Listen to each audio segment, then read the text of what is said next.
Avisa quando. Estamos ao vivo. Bom dia a todos. Esta é uma live da Diretoria de Ensino de Bauru. Nós temos hoje aqui como convidado o professor e agora escritor Tiago Nhandeva. E nós vamos tratar hoje sobre esse processo, né, daqui com o objetivo de ampliar o trabalho dos anos iniciais. Nós temos hoje aqui como convidado Está dando eco. Delay também, né? Desculpem. A proposta é conversar com ele, além de falar da obra, do processo de elaboração deste livro, de todo esse percurso, que vocês verão que é bastante interessante. Nós queremos focar na questão de como é esse processo de transcrever, da oralidade, transpor essas histórias que ele viveu, que ele participou, e da oralidade para o processo de uma escrita de texto, né, para a produção textual. E isso, do ponto de vista de aprendizagem, né, especialmente para nós dos anos iniciais, é algo muito interessante, porque nós estaremos falando com alguém que vivenciou esse processo, né, em toda a construção, em toda a elaboração de um livro. Então, para isso, nós estamos aqui hoje, né, com a nossa dirigente, Gina Sanches, eu, Alzilene, supervisora, temos também a diretora de núcleo pedagógico, que não está no momento, a Aliciara, e as PCNPs, a Letícia, Elane e a Leteia, e o nosso professor, coordenador, que ele também foi, né, na aldeia Nimelaju, que pertence ao município de Avaí, aqui na Diretoria de Ensino de Bauru, e agora escritor Tiago Nhandeva. Né, gostaria de passar a palavra aí para a Gina, para fazer o início dessa abertura e uma boas-vindas, né, ao nosso querido Tiago.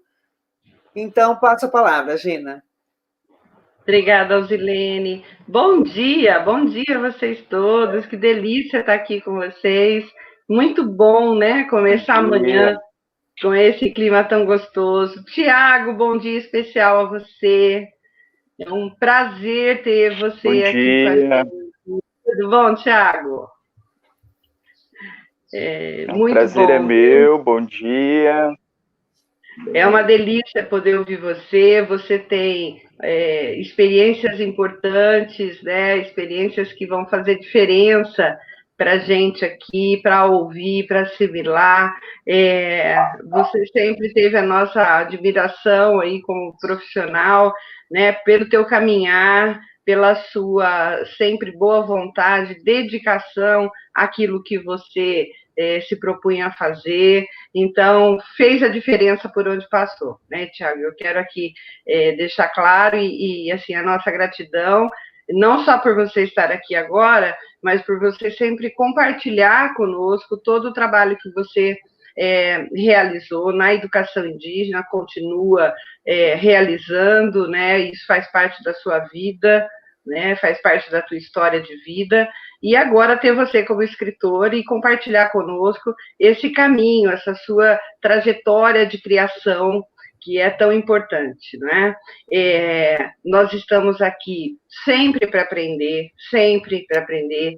Que bom que a gente pode aprender todo dia, que bom que a gente tem oportunidade, né? Pobre daquele que acha que tudo sabe, que olha para alguma proposta e fala, isso eu já fiz, isso eu já sei. Isso, que pena, porque nenhum dia é igual ao outro, nenhuma pessoa é igual a outra, e nem a gente é igual todos os dias. A gente pensa coisas diferentes. Eu acho que é um privilégio poder mudar de opinião em algumas situações por ter ouvido o outro, e o outro ter mostrado para nós o ponto de vista que a gente não tinha pensado, não tinha olhado por aquela ótica, né?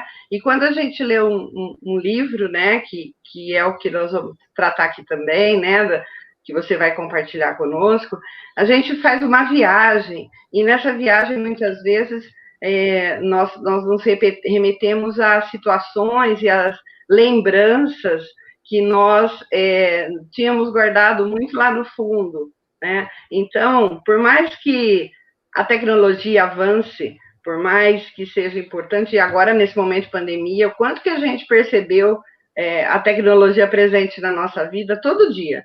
Todo dia tem uma reunião, tem até a brincadeira, né, do medo de abrir a geladeira e encontrar um link para uma reunião lá, uma live, né, de tanto que a gente está tendo reunião aí todos os dias, mas apesar de toda essa tecnologia, essa fartura de tecnologia, nada substitui você pegar um livro na mão, né, olhar, manusear, né? E é isso que a gente também precisa levar para os nossos alunos, né? Essa riqueza dessa experiência única, que é ler um livro com ele na mão, olhar para as ilustrações, né? A criança que passa a mão, que manuseia, que mergulha naquele livro. Então, assim, não desprezando o papel da tecnologia, mas assim como o professor nunca será substituído pela tecnologia, que a presença pedagógica é insuperável, eu acho que o livro físico, né, também nunca vai perder o seu espaço na vida de todos nós. Então, eu quero, assim, desejar uma ótima reunião para todos. Infelizmente, não vou conseguir ficar aqui, né, como falamos, a Rosilene colocou aí, e é verdade, porque eu tenho várias situações para resolver, não tão prazerosas como estar aqui com vocês, né? Mas eu vou precisar realmente sair, lidar com as reuniões. Eu tinha 2, agora eu já tenho 3 para amanhã de hoje. Então, assim, peço desculpa a vocês, mas fiz questão de estar aqui, fiz o máximo para estar aqui logo no início, tá? Para ocupar o tempo de vocês aí. Vou deixar o tempo livre para não ocupar mais, mas dizer da minha alegria de estar aqui com todos vocês, agradecer ao Tiago, agradecer essa equipe dos anos iniciais, nossa, que é maravilhosa. Eu tenho muito privilégio, eu sou privilegiada, porque eu trabalho com pessoas tão especiais, tão dedicadas, tão competentes, né? E seres humanos tão bons, né? E tão raros nesse tempo. Então, eu quero aqui deixar de público minha gratidão à equipe do Núcleo Pedagógico, né? Da Liciara, dos anos iniciais, ao Zilene, as meninas queridas, Letícia, Letéia, Elaine, né? A gente trabalha muito junto e a gente tem uma confiança muito importante para que o trabalho aconteça, viu? Gratidão a todos vocês, gratidão aos professores coordenadores que estão lá na escola, fazendo acontecer nesse momento de pandemia tão difícil, né? De à distância ter contato com professores, orientar, fazer os ATPCs, se preocupar com os alunos, com a busca ativa, com o engajamento. Gente, esse é um trabalho gigante. Parabéns a vocês que estão na escola e gratidão a todos. O trabalho só acontece com a gente junto, tá? Ótima reunião. Beijo. Obrigada pelo espaço, Osilene, meninas. Obrigada, viu? Por esse espaço aqui para mim, para olhar para vocês e poder agradecer e desejar uma ótima reunião. Ótima reunião mesmo. Fiquem com Deus, viu? Um beijo. Obrigada, Gina, por sua participação. Obrigado. Prazer imenso, né? Poder contar com essa parceria. Isso é algo insubstituível para a gente. Então, hoje a gente vai falar aqui, trazendo o Tiago. Não vou mais ocupar muito tempo, mas para dizer, né? Além de toda essa questão de ter um escritor que é alguém que esses dias estava sentado junto conosco numa reunião de professores coordenadores, né? E que às vezes parece uma coisa tão distante se tornar um coordenador, né? Então, o Tiago está aí para ocupar esse lugar, para mostrar para a gente que isso é possível, né? Para muitos de nós que às vezes achou que isso era uma coisa, né? Que até teve vontade, mas que não entendeu como uma coisa talvez inalcançável, né? Mas ele traz também uma outra grande contribuição, né? Que é o lugar de onde ele fala. Ele fala, né? Do lugar de alguém que nasceu, que viveu e que vive numa comunidade indígena, né? E a gente tem acompanhado pelas notícias aí o quanto que, neste momento, mais do que em muitos outros, a situação dos povos indígenas, como a situação dos povos das pessoas negras, que, aliás, não é negros, são pretos, agora que né, a pronúncia correta, minha filha vive me corrigindo, eu não aprendi ainda, o quanto que essas questões estão sendo colocadas em xeque, sabe, direitos de lutas ao longo da história, né, que neste momento a gente tem visto vindo muito à tona, né, uma contestação e a gente, às vezes, se perde um pouco nessa loucura do dia a dia de olhar para isso. Nós, aqui dos anos iniciais, temos uma trajetória já grande com a educação indígena, então, hoje, mais um pouquinho, a gente vai poder compartilhar com vocês desse olhar, que é um outro olhar, de um outro ângulo, falando de um outro lugar. E agora, para nós não perdermos o nosso costume, nós teremos uma leitura inicial. E nessa leitura inicial, a Letéia vai nos brindar com a leitura de um dos textos do livro do Tiago. Então, é uma palhinha para vocês.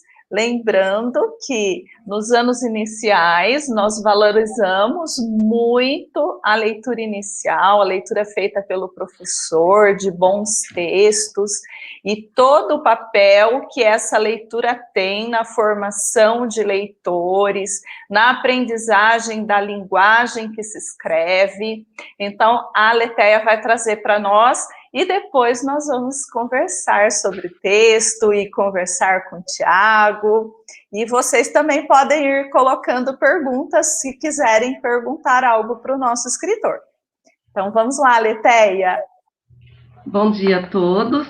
Então, como a Elaine disse, antes do nosso convidado especial falar, né, da produção do livro, da riqueza cultural do povo indígena e outros assuntos, gostaríamos que vocês apreciassem a leitura de uma das narrativas do livro do Tiago, e como o próprio autor diz, né, é um convite a você, que não importa a idade ou onde more a sua criança interior. Então, vamos lá. Pelo título do livro, o que a gente já pode antecipar? Quando eu caçava tatu e outros bichos. Quando eu caçava, quem é esse eu? Caçava está no passado, não é? Por que não caça mais? Fica aí uma reflexão para a gente. Será que o autor fala um pouco disso no livro? E o autor, o Tiago Yandeva, quem é, né? Esse autor tão especial, mas eu não vou falar dele hoje, não, como a gente costuma fazer nas leituras. Depois ele mesmo se apresentará melhor. E olhem para a ilustração, ela, né, nos dá pistas do que nós vamos ter no livro. Então, vamos lá para a leitura de hoje.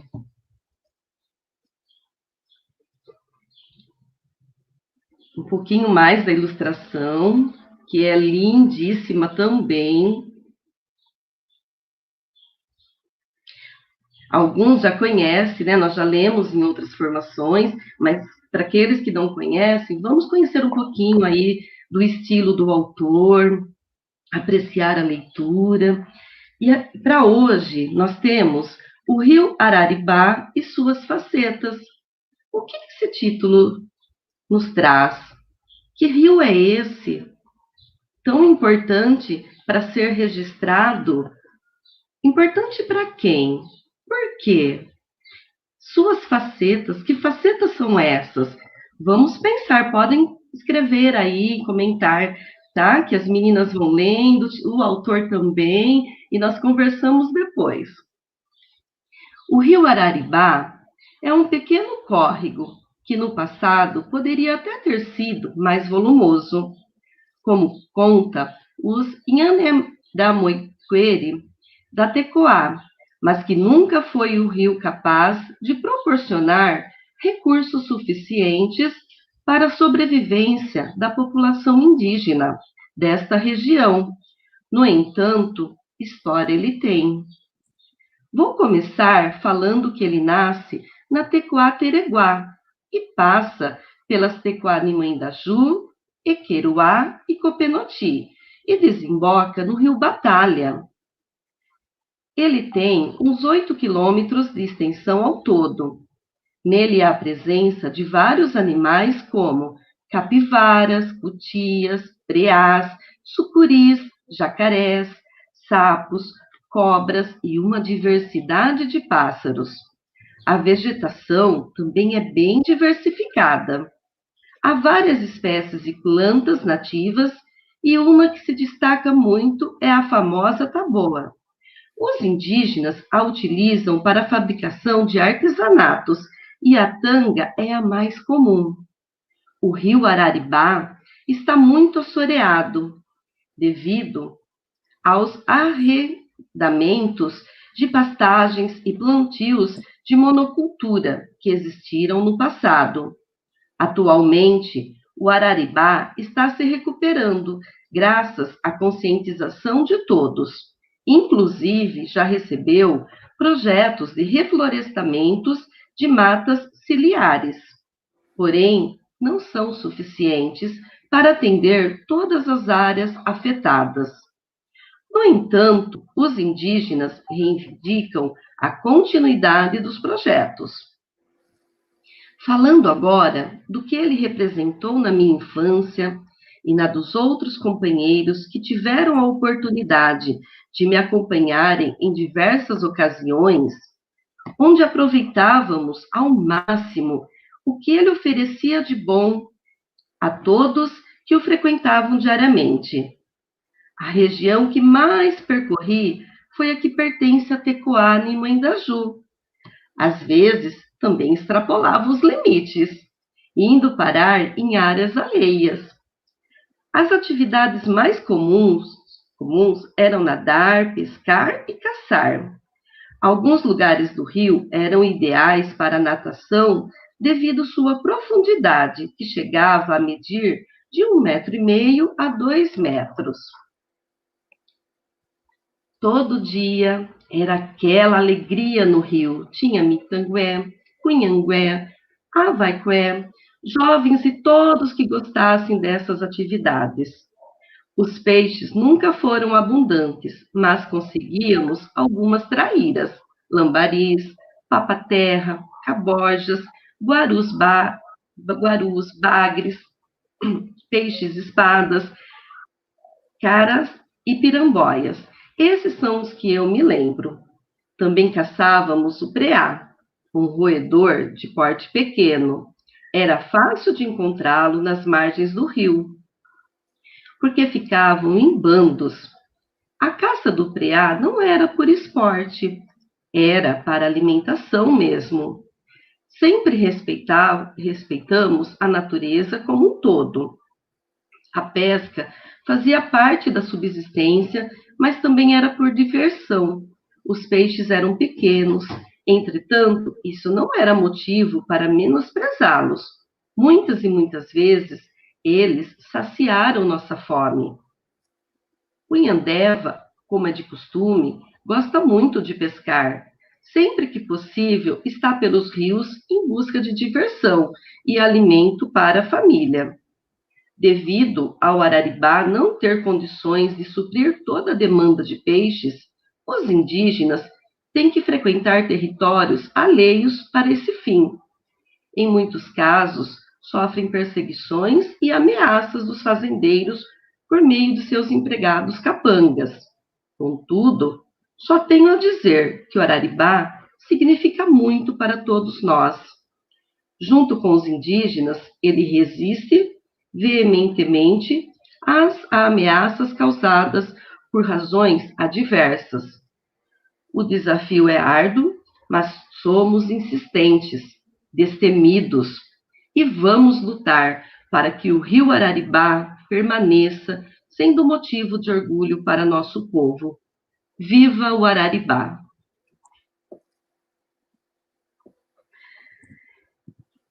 E aí, pessoal, né? Não é uma narrativa gostosa? E, Tiago, É com você, Tiago. Fala aí um pouquinho para a gente. Quem é o Tiago Yandeva? Bom, primeiramente, bom dia a todos que estão acompanhando, a cada PCNP aqui presente. Eu consigo visualizar a Letícia, a Elaine, a Leteia e a Alzilene. E também agradecer a professora Gina, né, que fez a abertura. Como bem ela disse, né, essa trajetória, né, que a gente tem ao longo do tempo feito junto aí na luta, né, pela educação escolar indígena. Então toda essa construção, esse processo, foi construído durante todo esse tempo de luta pela educação escolar indígena. Então as coisas vão tomando caminhos, vão surgindo ideias, e me tornar escritor, né, é uma das coisas que também surgiu durante esse processo, essa trajetória, pensando também no incentivo à leitura, à escrita dos nossos alunos, e também a formação, né, que a gente das OT contribuiu bastante, né? Eu não falei isso, né, nas conversas anteriores que nós tivemos a respeito do livro, mas eu quero enfatizar isso hoje, né? Eu acho que a cada dia nós aprendemos, né? Não é porque nós vamos para uma formação de OT que nós somos formados aí em pedagogia ou qualquer outra graduação que nós já sabemos tudo. Então, é um constante aprendizado. Então, eu acho que essa construção, né, para me tornar leitor, passa por tudo isso, né? Desde a minha entrada na educação escolar indígena, que vai sistematizando, né, um outro conhecimento, uma outra formação, que é de escrita. Eu me deparei muito, o professor escreve muito, né? Então, e ler também. Então, tudo isso vai construindo, né, algo que depois eu acho que nós temos que dar um retorno, né, para os nossos alunos, para a sociedade. Então, esse processo de formação me despertou, né, esse interesse pela escrita. Bom, antes de tudo, né, agradecer mesmo por essa oportunidade de estar compartilhando com vocês essa experiência. Então, como vocês sabem, eu sou formado também em pedagogia. Minha primeira formação foi licenciatura intercultural de formação em nível superior, né, para suprir a demanda da educação escolar indígena, por necessidade de ter os professores indígenas atuando nas escolas indígenas. E no decorrer do tempo a gente vai sentindo que a formação ela tem que ser contínua. E no decorrer do tempo, eu fui buscando mais formações para complementar, fiz pedagogia, e aí, como eu estou inserido num contexto da cultura indígena, e a antropologia também entrou na minha vida, de uma certa forma, para aprofundar as pesquisas na área da cultura guarani, da cultura indígena. Então, é uma complementação dentro da minha formação inicial, que era a pedagogia. Então, a pesquisa hoje está em foco dentro desse, como vocês sabem, dentro dessa nova proposta, né, do currículo paulista, professor pesquisador. Então, isso já vinha comigo há algum tempo, reunindo informações a respeito da cultura indígena. E, como eu disse, é um processo de formação. Cada momento em sala de aula, cada dia na escola, cada contato com as pessoas, seja da comunidade indígena ou não, e as formações, né, de orientação pedagógica que vai estruturando, né, essa questão da escrita, da leitura. Então, me ajudou muito, né, então clareou muito minhas ideias, né. Então, como eu disse, essas experiências me ajudaram, mas também, antes de entrar tem a formação enquanto indígena guarani, né? Então, primeiro você se forma o seu pensamento, a sua personalidade, de acordo com aquela sociedade que está te moldando. E como nós vimos de uma cultura bastante tradicional da oralidade, então foi a minha primeira formação, a formação indígena. E longo, depois do percurso, a formação acadêmica institucionalizada, né? Essa formação institucionalizada. E a minha experiência foi com histórias desde cedo, né? Daniel Munduruku, Olívio de Cupé, o Ailton Krenak, eles começam, né, é importante falar desses autores, que foram minhas inspirações, mas eles dizem assim, que as histórias nascem no pé da fogueira, né? As minhas histórias nasceram no pé da lamparina, né? Eu posso dizer isso. Venho de uma família bem humilde, simples, e eu, por razões da vida, morei boa parte da minha vida com a minha avó. E minha avó gostava de contar muitas histórias, da onça, do macaco, da festa no céu, do Pedro Malas Artes. Então, minha avó, ela tinha, além de ter um conhecimento da cultura indígena, ela também tinha o conhecimento das histórias que se dão em torno das comunidades indígenas, fazendas, sítios. Então, eram as histórias contadas, né, num determinado tempo da sociedade, né? Então essas histórias foram moldando, né? Então, sempre antes de dormir, minha avó contava história, lamparina acesa, e aí, né, com as histórias, depois dormia, né? Então, isso me fez criar, né, um certo repertório. E depois, né, no processo de escolarização, que eu vou para a escola, e aí tem contato com os textos escritos, lidos, né, pelo professor, pela professora, no início, né, você ainda não sabe ler, depois você aprende a ler, aí você vai fazendo as suas escolhas. Então, as histórias que apareciam naquelas cartilhas, né, eu sou do tempo da cartilha também, peguei um pouco dessa época, então foi meu primeiro contato com a leitura escrita, né, com os textos escritos, e depois, né, no decorrer do tempo, já tendo autonomia para ir até a biblioteca, escolher o livro, me deparava com aquela série Coleções Vagalume, né? Então, também li muito daqueles livrinhos, e um que me marcou foi a Ilha Perdida.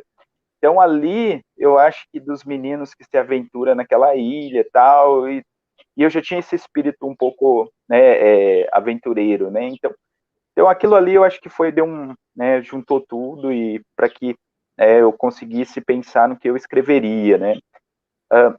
Então, assim, o contexto onde eu vivo e ao entorno, né, é um campo muito fértil para essas histórias, né? Histórias de aventura, de pesca, de caça, né? E tudo que acontece, né?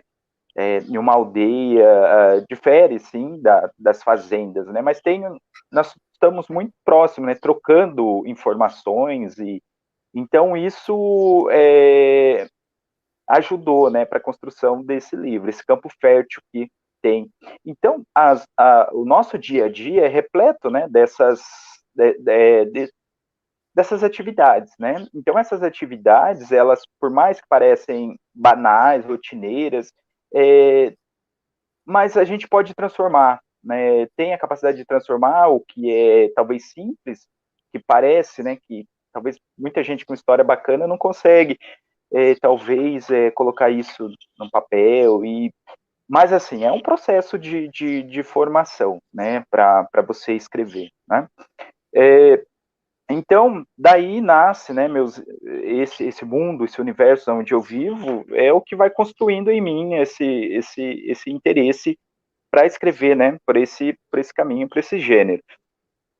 Então, a outra coisa também que me motivou foi a ausência de autores indígenas, principalmente na biblioteca da escola onde eu sempre trabalhei, né? Poucos aparecem, né? Os pioneiros, né? Como eu citei, Daniel Munduruku, Olívio de Cupé. Então, são os que mais... O Olívio de Cupé vem depois, Daniel Munduruku é o primeiro, né? O Olívio de Cupé, ele tem ele me conta isso, eu vou falar sobre isso, que é esse laboratório que eu fiz, né? Eu acho que com o Daniel, eu tive a experiência de conhecer o Daniel Munduruku em 2005 ou 2006, na USP, onde ele foi dar uma palestra para a nossa turma que estava se formando lá, os professores indígenas, e ele falou um pouco, né, dessa formação dele. Então, para a gente, foi um exemplo de indígena, né, tendo um destaque, fora do contexto de comunidade indígena, já no contexto urbano. E depois aparece para mim o Olívio de Cupé, o indígena que, dentro da própria comunidade, conseguindo, né, escrever. E depois, os livros dele chegando na nossa escola, e assim, podendo lê-lo para os nossos alunos. Então, isso foi muito importante, né, esses dois, né, autores aí, indígenas, que influenciaram, né, para a minha escrita. Então, e aí, e depois conhecendo também, conhecendo o livro de Cupé, eu já conhecia enquanto indígena, mas enquanto autor isso vem depois, de um certo tempo, recentemente, aonde ele vai falar de como que é ser um escritor indígena, né? Quais são os desafios de se tornar um escritor e publicar um livro. Então, esse laboratório que eu tive com esses dois indígenas, assim, me deu um start para que eu pudesse falar, olha, é assim que é um autor indígena, é assim que se escreve, é assim que se publica um livro. Então, as minhas inspirações, né, a minha formação. E aí, antes, agora, recentemente, o ano passado, que foi 2019, que eu comecei a trabalhar forte na construção da escrita dos textos, não era minha intenção escrever esse livro Quando Eu Caçava Tatu e Outros Bichos. A minha intenção era fazer uma ilustração dos líderes indígenas que se destacaram durante a migração guarani. Então, aparecem os grandes pajés, né, os grandes capitães indígenas. Então, era fazer uma ilustração desses líderes para mostrar para os jovens, para as crianças, que dentro de um povo indígena existem pessoas importantes. Então, era trazer, né, essa ilustração, essas figuras, né, de lideranças indígenas, espiritual ou liderança política. Mas aí acontece que eu pesquisei um ilustrador que pudesse fazer isso e tivesse assim, um trabalho bem elaborado, mas não deu certo. Ele estava com muito trabalho e aí acabou com meus planos, né, eu deixando de lado. Mas mesmo assim, eu já estava pensando em ir para pensar em escrever outra coisa que não envolvesse ilustrador, né? E até porque é difícil, no lugar onde nós estamos, ter essas informações, né, de como que você vai escrever um livro. A coisa não nasce assim, né, num acaso. Então você precisa ter tem uma sistematização por detrás e de tudo isso. E durante as minhas idas para São Paulo, eu consigo ter uma reviravolta, que eu tenho um contato com um amigo intermediador, que recentemente tinha acabado de escrever um livro também de gênero de memória, e aí me disse, né, que olha, eu não estou indo por nenhuma editora, é um trabalho independente, e aí contou da experiência, e eu achei interessante, eu falei, poxa, eu acho que a gente faz investimentos, às vezes, assim, que lá na frente você olha que não teve nenhum resultado, não teve nenhuma resposta, nenhum retorno. Falei, olha, por que não fazer um investimento nisso, né? Eu acho que eu vou me arriscar, né? Eu acho que vale a pena. Então foi onde que teve essa reviravolta. Aí eu volto, né, para essa intenção de escrever alguma coisa e acaba sendo, né, as minhas memórias de um determinado período. Foi na onde que eu conheci, então, a minha a ilustradora. Foi assim, em um lugar assim totalmente inadequado para a reunião, ou não, do ponto de vista. Eu tentei um contato, eu vou abrir né, uma fala aqui sobre isso, eu achei super interessante. E nunca conseguia falar com esse ilustrador a não ser por telefone. E a gente precisava se encontrar presencialmente, né, para trocar as figurinhas. Olha, eu sou o Thiago, me apresentar. Olha, você é a Carolina, eu sou a Carolina. E aí a gente tentou, no caminho da volta, que eu saía do curso lá da antropologia, encontrar em uma das estações, a gente parar num café para conversar. E não deu certo né, de se encontrar nesse café, e foi descendo as escadas do metrô, e aí a gente para no corredor, senta e começa a conversar. Então ali o projeto começa a ganhar vida, né? Ele começa a ter um formato, né? De como que a gente tocaria isso para frente. Então foi bacana. A minha ilustradora, que chama Carolina Mancini, é uma pessoa muito assim engajada pela causa, né, indígena, e aí também ela luta, né, por um espaço de, de reconhecimento, e também ela tem uma certa deficiência, né, física, e ela vem lutando por isso também. Então foi um encontro de duas pessoas, né, de causas distintas, mas com a finalidade de, através da literatura, tornar isso, né, uma arma para que a gente pudesse lutar, né? Então isso está dando muito resultado, né, essa parceria. E aí, já no processo eu não sei se vocês querem fazer uma intervenção, que eu fiz uma organização aqui para falar um pouco sobre, né, essa formação, tudo, como que isso nasceu, né, na minha cabeça, e as pessoas pelo caminho, mas também falar sobre Tiago, eu acho que é importante comentar, o pessoal está aqui no chat falando bastante, então, principalmente dizendo da importância da representatividade.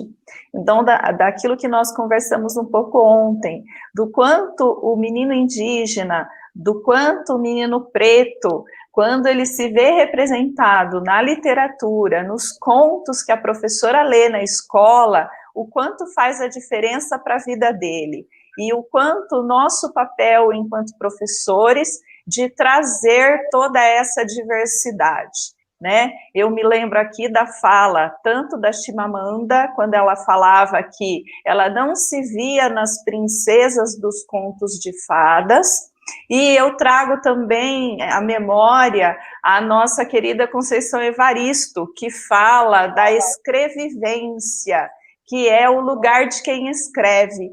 Então, acho que é muito importante você falar um pouquinho do lugar de quem escreve, que você é uma pessoa indígena e você sabe os preconceitos, você sabe aquilo que você vivenciou, e também do lugar do menino, que não se via representado nas leituras. Então, fala um pouquinho disso para a gente.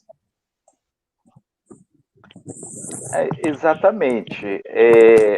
Chega, né, nas escolas indígenas muitos livros de várias experiências, de vários autores, vários contextos, desde os mais renomados até aqueles menos conhecidos, mas a ausência, né, dessa temática indígena, de algo que pudesse levar o leitor, os alunos, para o mundo, que chamasse atenção para esse mundo da leitura, né? Eu acho que nunca, assim, muitas das vezes não se sentiam representadas, às vezes os cenários, os personagens, de lugares distintos, diferentes, e não condizia com a realidade desses alunos.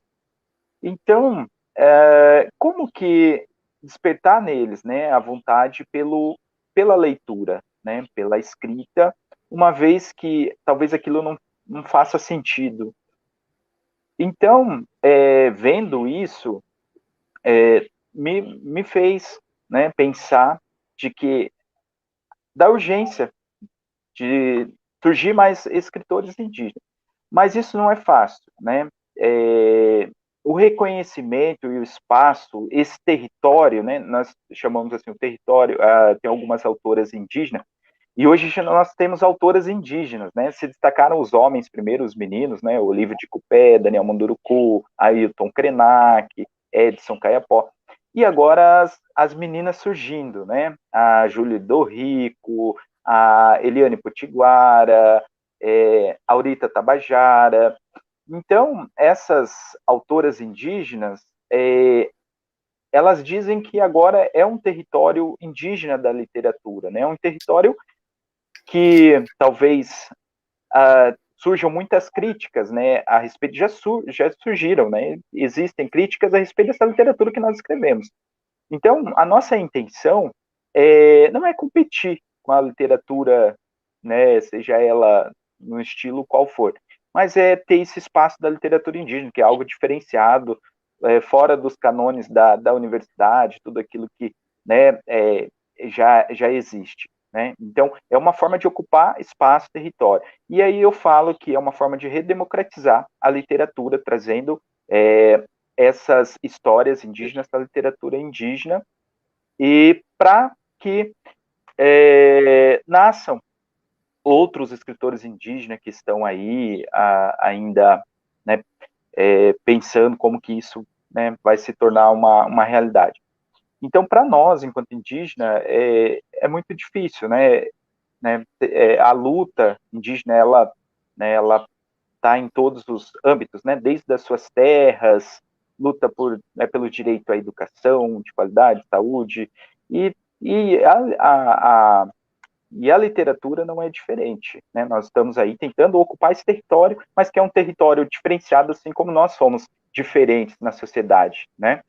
Talvez, assim, os críticos vão dizer, olha, isso, né, não é literatura nesse estilo, nesse gênero e tal, mas não é isso que nós queremos mesmo, né? O que nós estamos trazendo para a nossa literatura são as nossas culturas, né? São as nossas tradições, e tornar isso como uma ferramenta de luta, né? Para que a gente possa estar levando também uma literatura mais atual, né, do que as literaturas já aí consagradas, né, no diversos autores que estão trazendo. Não que isso não é uma crítica que eu faço, mas eu falo da atualização, né, quando eu resolvo colocar esse período da minha vida, para ilustrar e mostrar como é uma comunidade indígena, como os meninos se comportam.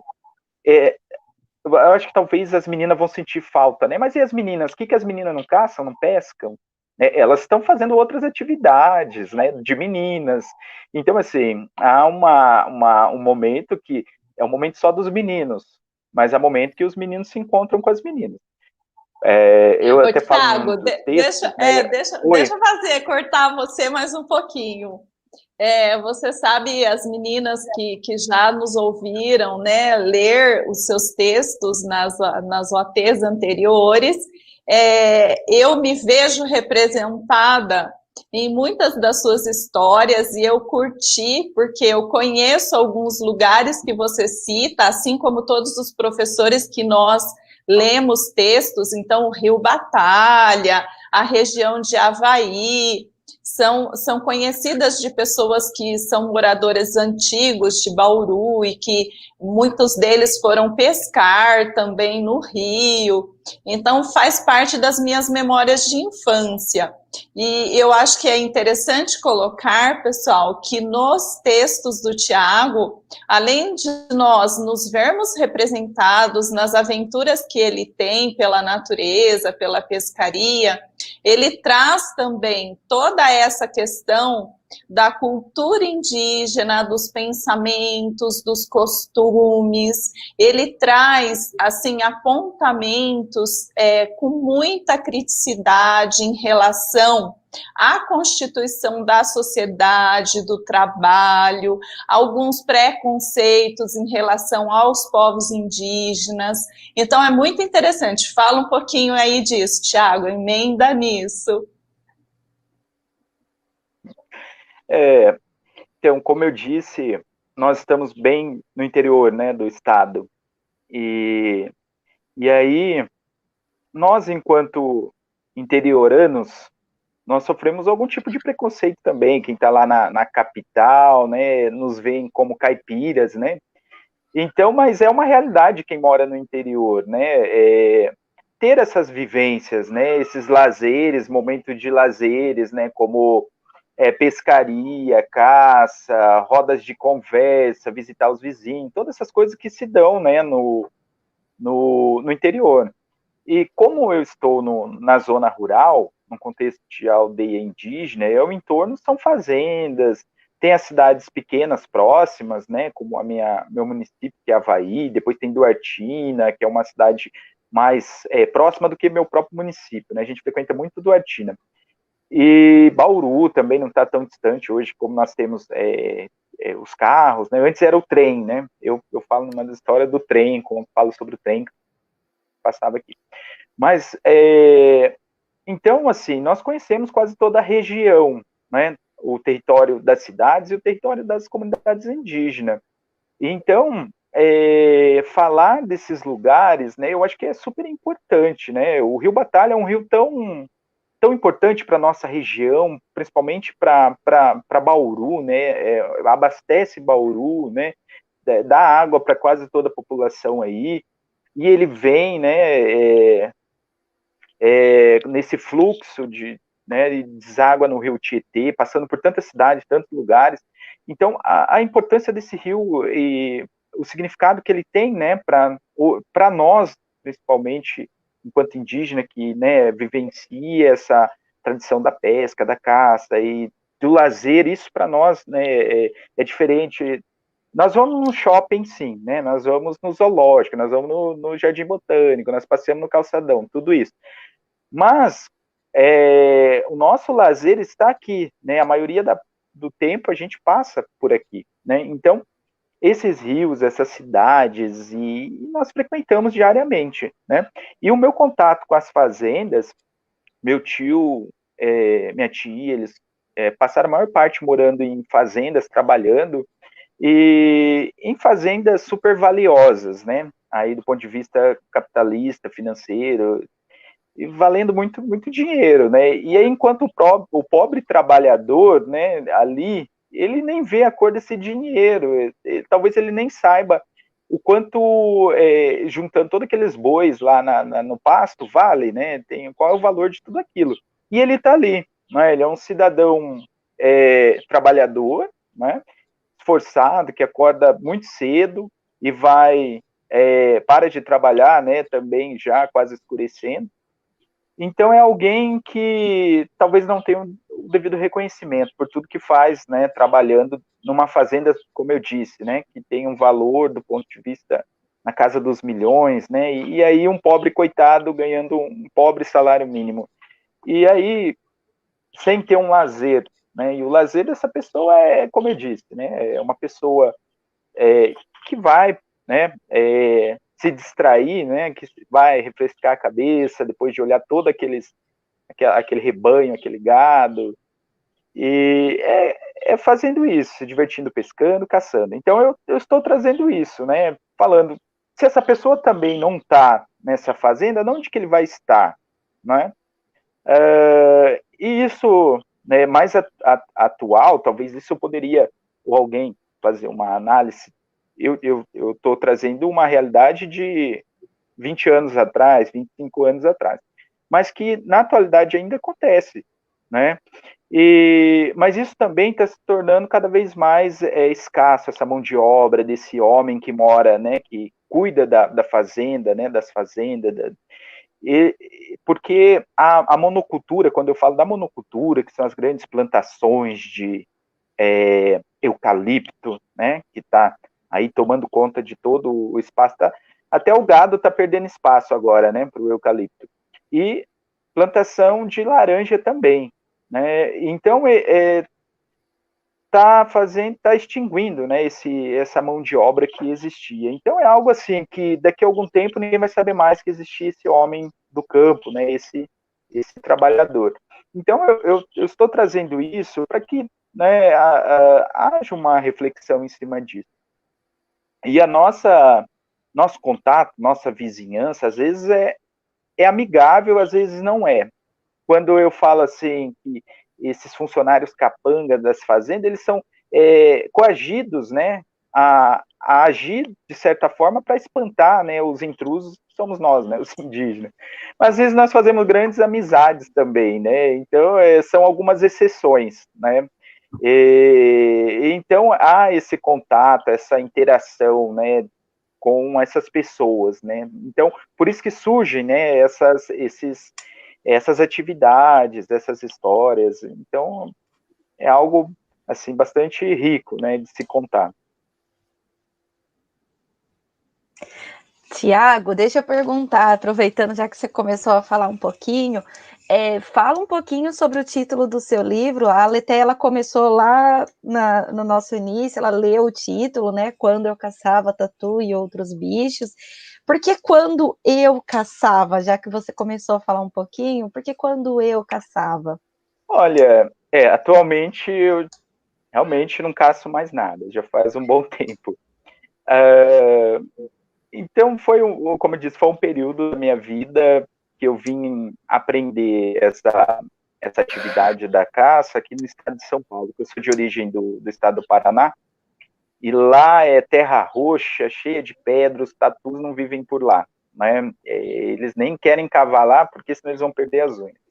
Então, aqui no estado de São Paulo, eu falo em uma das histórias, é muito propício para os tatus, né? Areia. Então, quando eu me deparo com esses buracos vindo do Paraná, para mim foi algo assim totalmente diferente. Aí, quando eu chego aqui, as pessoas em um momento que a comunidade indígena ela está num processo de transformação. Como que essas pessoas estão buscando a sua subsistência, né? Como que elas estão sustentando suas famílias. Então, é um período bastante, assim, de dificuldades. E essas pessoas, né, as famílias, elas estão buscando complementar, né, essa alimentação na natureza, né, que sempre foi, né, o lugar em que os indígenas pudessem buscar uma fonte, né, de alimentação. E como eu falo, é algo assim que não é feito de qualquer maneira. Existe, né, aí alguns protocolos para que a gente respeite, né, ou respeitasse.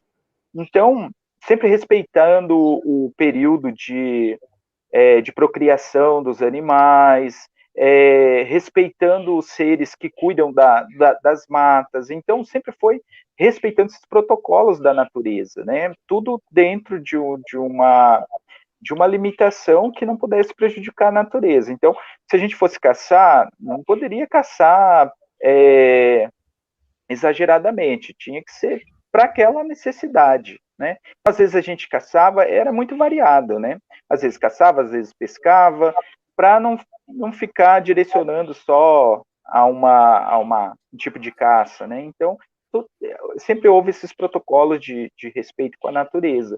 Então, quando eu chego aqui, né, nesse período, é um momento muito de dificuldades, onde que essas pessoas precisam complementar a sua alimentação. E o tempo vai mudando, né, aí nos últimos 25 anos, 20 anos, e aí isso já, a própria alimentação mudou, né, então o paladar mudou também, eu falo isso. Então hoje, assim, tem gente que fala que é culpa da escola, né? Que a escola tem um pessoal que fala, a escola deu merenda, deu Danone, deu bolacha, ninguém quer mais caçar. Bom, deixa para eles falarem, né? Interessante. Mas então, assim, tem uma crítica em cima disso, né? Da escola e por muitas coisas, né? Que a escola que é culpada. Então, assim, eu chego no momento, o momento era esse, né? Que estava precisando, né, caçar, pescar, e agora a caça já não se faz mais, né, a caça de tatu. Então agora só se pesca. E a pescaria também tem sofrido aí algumas mudanças, como eu disse, né, o rio que a gente tem aqui, que o pessoal gosta mais de pescar, é o Rio Batalha, mas ele se encontra em uma outra comunidade, em outra etnia. E nesse período que nós estamos passando de pandemia, tem algumas restrições de acesso, né, nas aldeias que às vezes nos impede, né, assim, não que se a gente não quiser ir, eles não vão autorizar, mas assim, existe, já criou uma consciência, né, de que tem essa restrição, então dificulta um pouco, né, e também por estar numa outra comunidade, né, o Rio Batalha, então, também há essa consciência de respeito, né, que pertence uma hoje. Mas que no passado, a Araribá tem assim, algumas mudanças drásticas, né, hoje na localização que os guaranis estão, eles não estavam em uma outra localização, né, no Rio Batalha. Mas hoje, né, nós estamos aqui.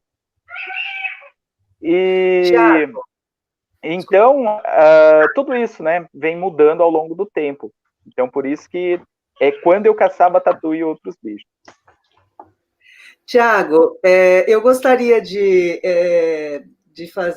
lembrar um pouquinho, nós estamos vivendo um momento, assim, nos últimos dias, todos têm acompanhado, né, a questão da morte do ator que fez o Pantera Negra, né, e a questão de vir muito à tona isso, né, da importância desse personagem, né, para as crianças que se veem representadas neles. Né? Então, quando você fala da representatividade, da questão da escrita indígena por um indígena, nós estamos falando disso. Né? Uma coisa é quando José de Alencar escreve o Guarani, né? Porque ele fala do índio de um lugar externo. Você está falando de quando eu caçava tatu, trazendo a riqueza, os valores que a sua avó lhe passou, né, as vivências que você teve, os significados que você teve, né, então trazer este lugar da cultura indígena para este momento. E eu me lembrei quando, numa reportagem que saiu no Jornal da Cidade aqui, tem uma criança indígena segurando o seu livro. Né? Então, aquela imagem me fez muito um paralelo quando eu ouvi as histórias sobre a questão da morte do ator do Pantera Negra. Era como ela dizendo, eu estou aqui, né? Essa questão da representatividade que você está falando. E aí, durante a sua fala, eu estou um pouco fora do script aqui, mas eu acredito que é uma coisa que é bastante pertinente para a gente tratar, né? Você usou a palavra start, né? Que é uma palavra americana, né? Aí você disse depois, num determinado momento, olha, nós vamos ao shopping, nós vamos ao calçadão. E numa das formações aqui pela Secretaria de Educação, na área de Ciências Humanas, tratou-se sobre isso, né? Sobre esta ideia desse índio cristalizado no tempo. Né? A gente fala né, e as pessoas às vezes falam com certo orgulho de que, olha, os alemães, os descendentes alemães que moram no sul, conservam a cultura alemã.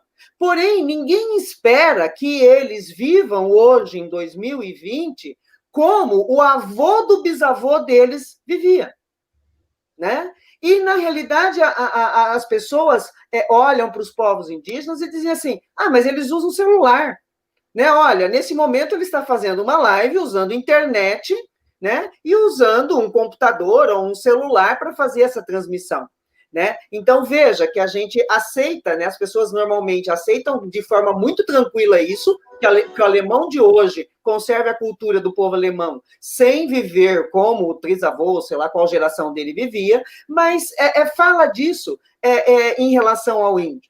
Então, eu acredito que esta posição, este lugar de ocupar, é dizer também isso, é quebrar um pouco isso, né? Esse seu papel de dizer que, olha, o fato de nós estarmos hoje aqui fazendo uma live, né, usando os recursos de tecnologia, em nada impacta a valorização da nossa cultura.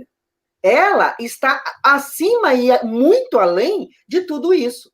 Né? Então, quando você traz no seu livro as suas histórias, quando você faz esses relatos dos seus avós, e que com certeza hoje você é pai, né? Num outro contexto, você nasceu, não tinha celular, sua filha nasceu, o celular já é altamente evoluído, né?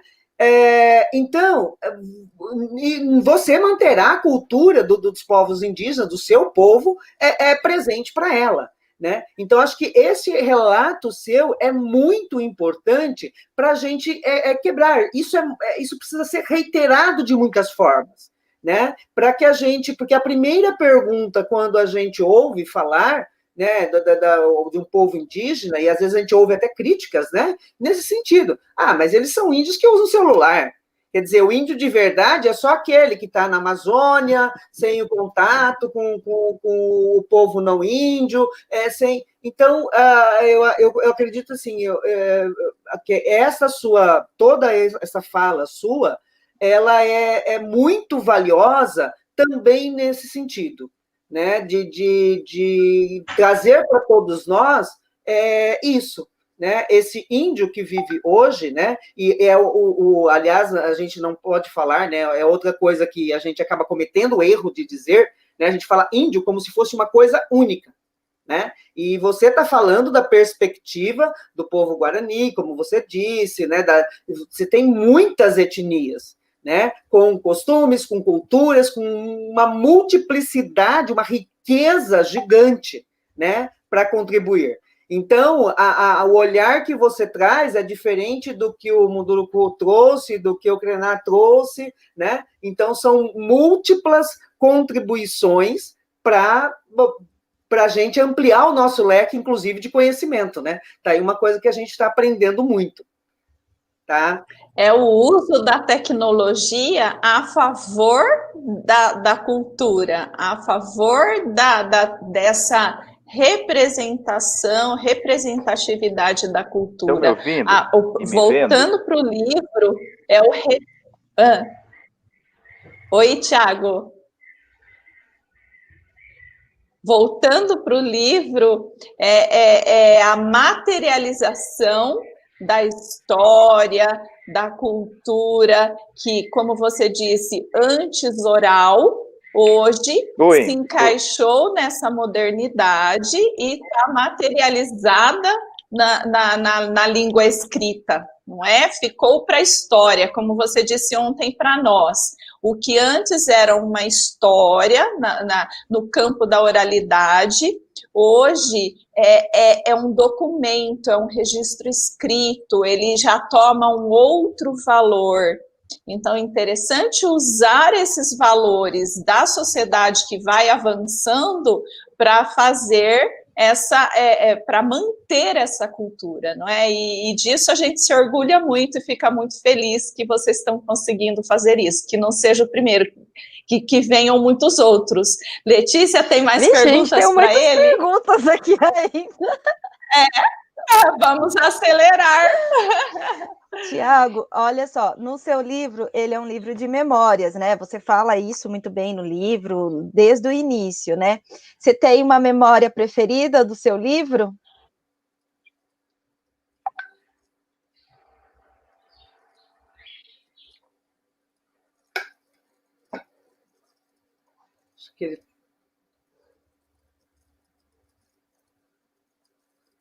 Eu acho que a internet dele tá oscilando. Tiago, acho que você está sem microfone. Liga o seu microfone. Está atrasado. Está atrasado. Então, enquanto o Tiago, a gente vai esperando, olha só, a gente tem alguns comentários aqui, eu vou fazer alguns comentários. O Davi, lá do Equeruá, da aldeia Equeruá, nosso PC, né? Ele coloca aqui, a pesca é uma tradição, mas que tem muita consciência, tá? E aí ele parabeniza o Tiago, parabéns pelas palavras, irmãos.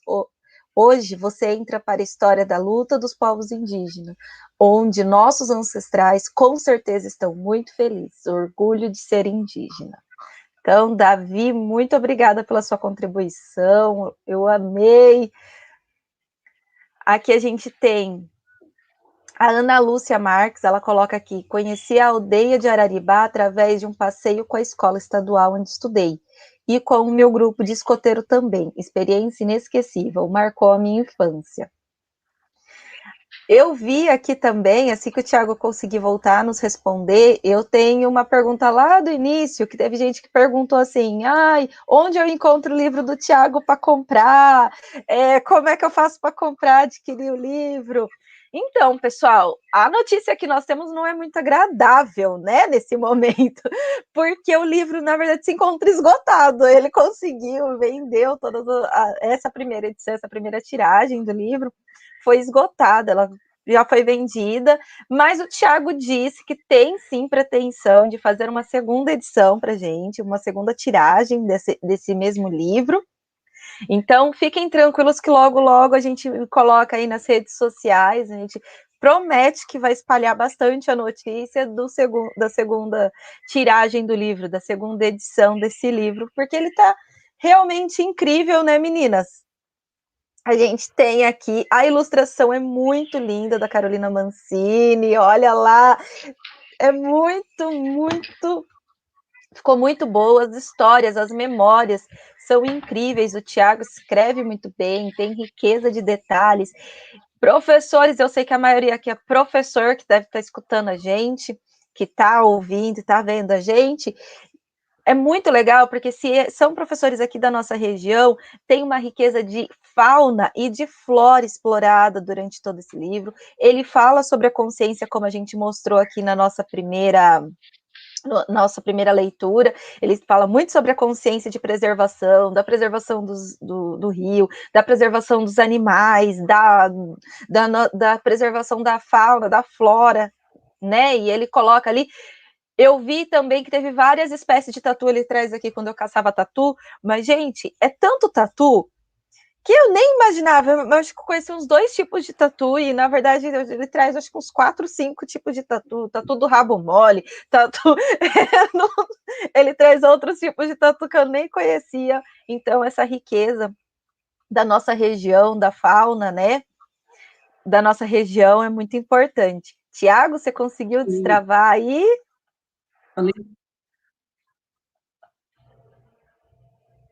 O Thiago tá falando que tá falhando lá para ele. Eu acho que a conexão.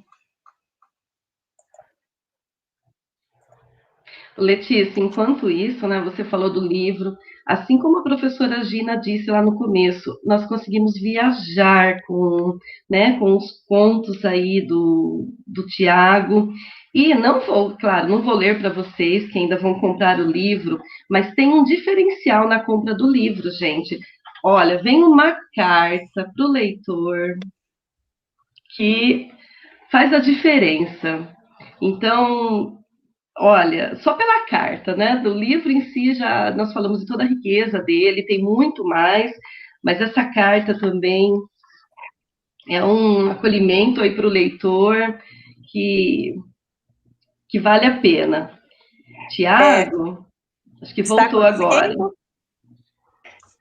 Oi. Conta pra gente, então, agora. Voltou. Não, eu mudei de conexão. Conta para nós um pouquinho o que nós falamos ontem sobre o processo de escrita em si mesmo, a questão da revisão, aquilo que você falou que no final, quando você leu os textos, você deu aquela coceirinha de mudar alguma coisa, de aumentar alguma coisa. Conta um pouco para nós essa questão da escrita mesmo, de colocar do oral para a linguagem que se escreve. Bom, o processo existe um processo de maturação da escrita, né? Eu acho que, primeiramente, você escreve, né? Olha, eu quero escrever, mas tudo tem uma intencionalidade, né? Nós sabemos que tudo tem uma intencionalidade. E pensando também, né, o que eu vou escrever, né? Para qual é o público, qual a finalidade da escrita, né? E aí eu pensei, olha, eu vou escrever um livro.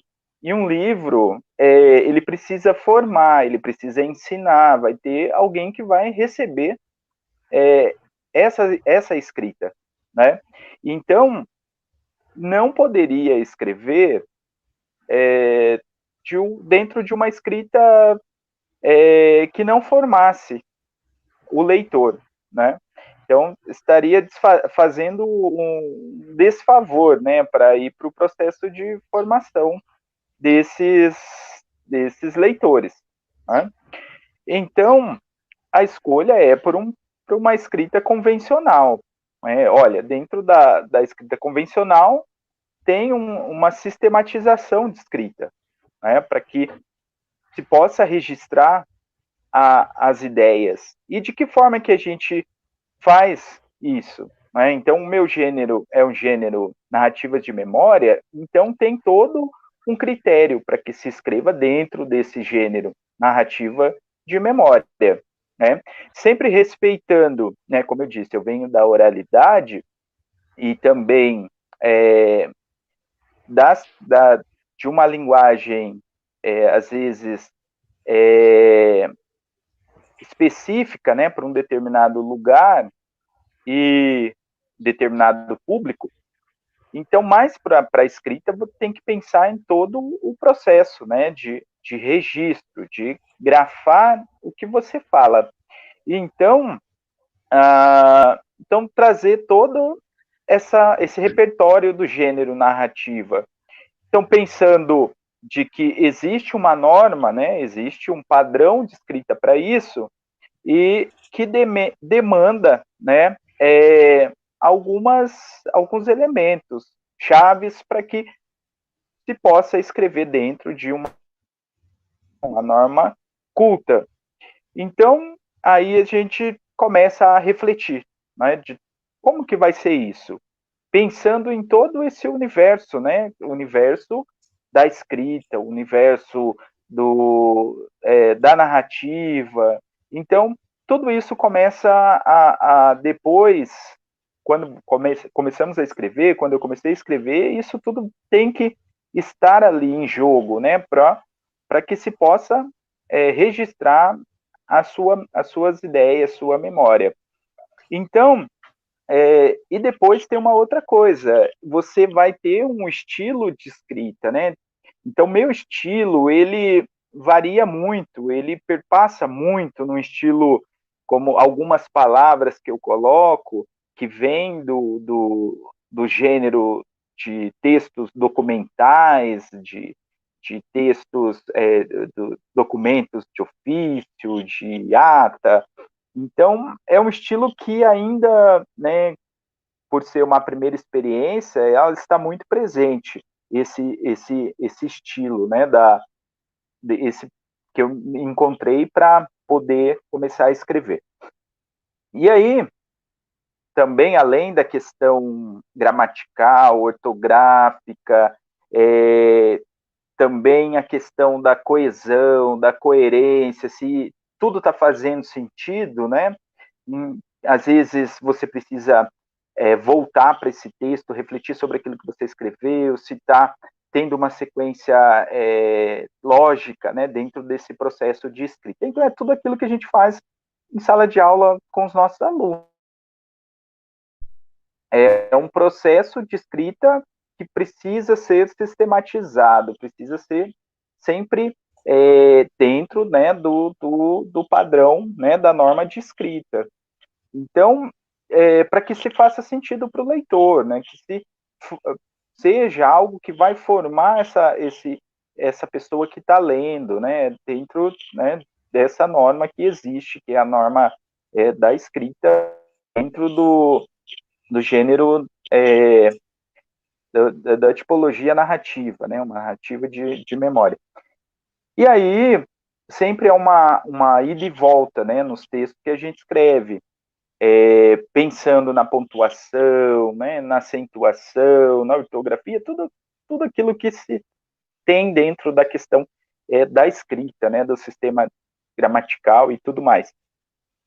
Mas isso é um primeiro momento, porque depois que a gente acha que tudo está dentro, né, de um formato já pronto, aí vem um profissional, né, um profissional que vai fazer, né, esse caminho, né, de volta aos textos e analisar, passar um pente fino para ver se tudo está dentro, né, da norma culta, né, da língua escrita, e que é o revisor, né, que é a pessoa que vai fazer a revisão, passar o pente fino ali e propor ideias, né, de de mudanças, caso, né, precise.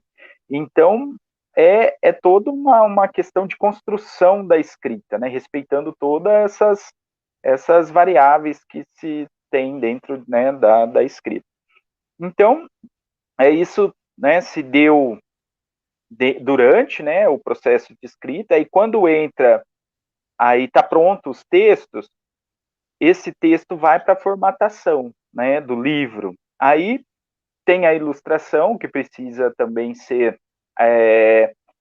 coerente, né, com os textos, títulos, né, de cada texto, precisa ser pensada, a ilustração precisa... E para uma pessoa, isso foi muito interessante, para uma pessoa que não conhecia o universo indígena, o contexto na onde as histórias se passam é muito desafiador, né, para esse ilustrador, ele imaginar esses personagens e esses locais onde se passa.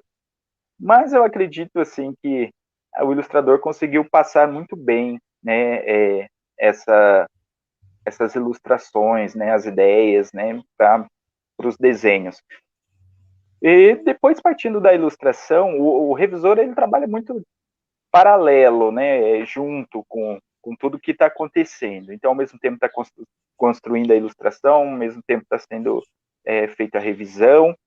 E depois que isso tudo está pronto, que o livro, né, vai ganhar o seu formato, entra uma pessoa que chama diagramador, né? O diagramador é quem vai formatar, né, o livro, quantas páginas, está colocando as ilustrações nos devidos lugares.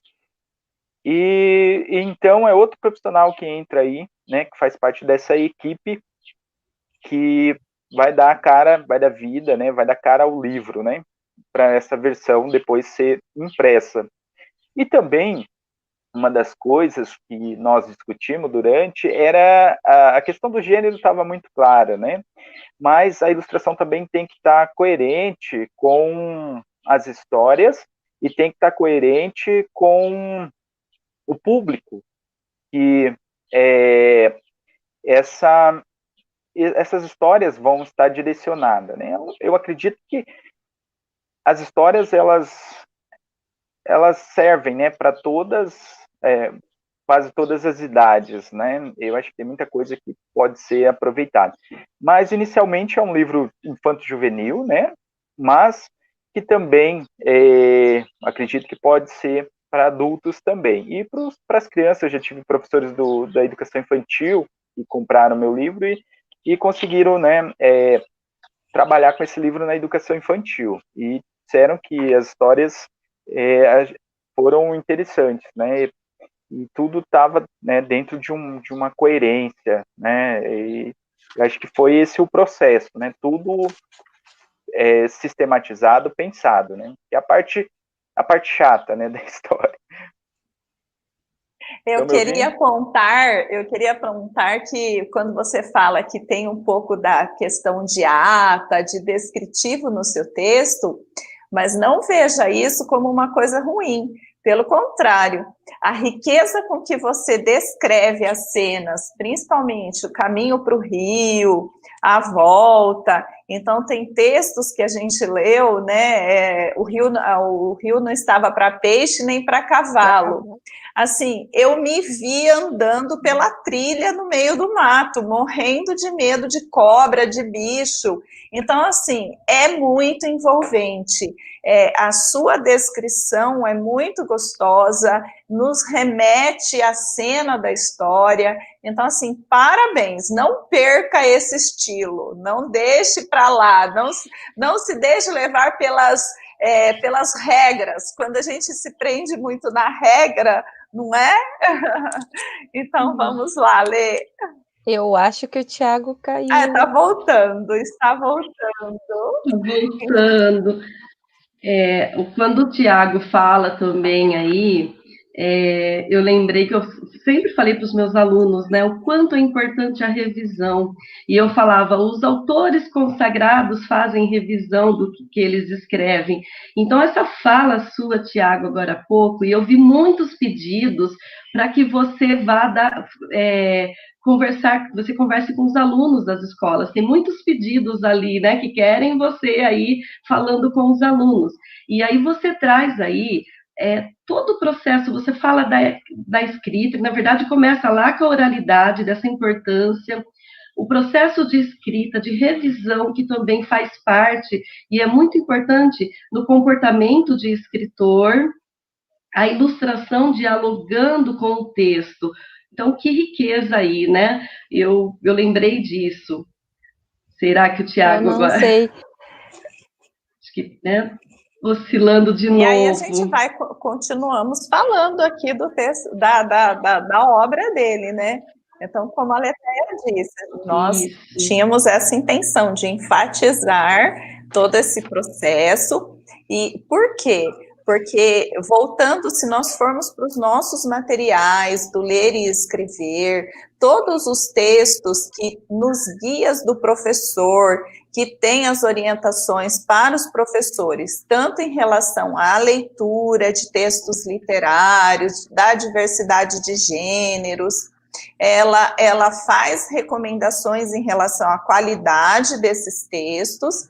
E quando a gente trabalha com os projetos de escrita ou de produção de texto, nós também enfatizamos, né, os materiais, eles tratam essa questão, esse processo de escrita, que a escrita é um processo.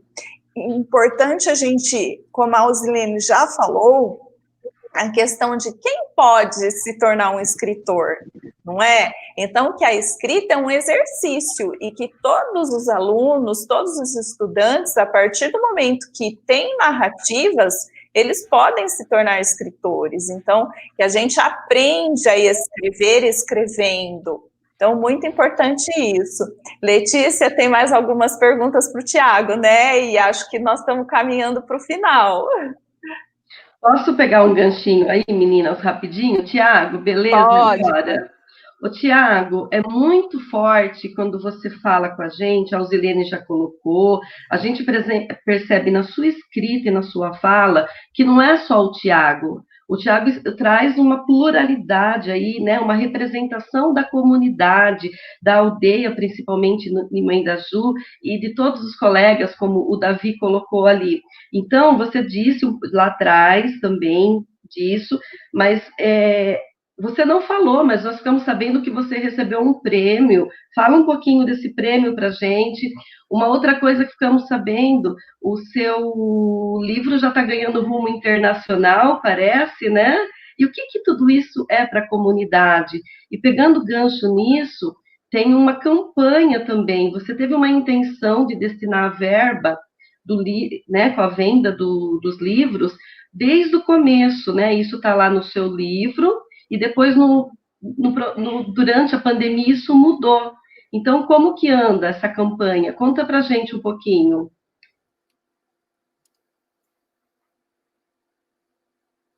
Olha, eu mudei de cenário aqui, tá bom? A internet começou a falhar um pouco ali onde eu estava. Então, agora um pouco mais natural, né? Mas... Que bom! Bom, eu acho que o livro ele ganhou alguns espaços ultimamente, aí com a divulgação na mídia e nas redes sociais, ampliou, né, eu acho que a chegada, né, dessa publicação, e também, como eu disse, né, para vocês, quando a gente consegue materializar isso, enquanto indígena, um livro, ou que seja qualquer algo que talvez não, do ponto de vista indígena, é difícil de se alcançar. Então, a repercussão que teve, né, esse livro, eu não imaginava que teria, né? Então, a importância, né, de um trabalho desse materializado é que ele vai dar uma notoriedade, né, para a literatura indígena, uma notoriedade para o povo indígena, para a comunidade indígena, e colocar no mapa essas pessoas, colocar no mapa essa área da literatura indígena.